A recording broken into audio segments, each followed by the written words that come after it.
আপনার Gmail ID বা account অন্য ফোনে লগ ইন আছে কিনা, বা অন্য ফোনে লগ ইন থাকলে আপনার ফোন থেকে সেটা আপনি লগ আউট করবেন কিভাবে, চলুন আমি সেই প্রসেসটা দেখে দিচ্ছি। এর জন্য আপনার ফোন থেকে আপনি জিমেল অ্যাপস ওপেন করবেন। এরপরে উপরের দিকে ডান কর্নারে জিমেল বা গুগল অ্যাকাউন্টের যে অপশনটা রয়েছে এখানে ক্লিক করবেন।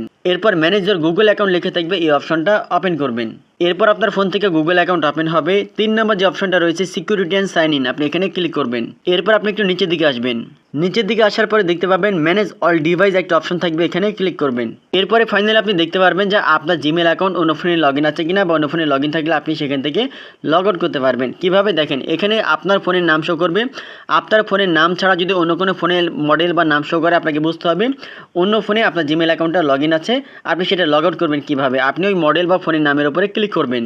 এরপর এখানে সাইন আউট নামের একটা অপশন পাবেন, আপনি এখানে ক্লিক করবেন। দেন আবার একটা সাইন আউট লিখে থাকবে, এখানে ক্লিক করলে কিন্তু ওই ফোন থেকে অটোমেটিক লগ আউট হয়ে যাবে।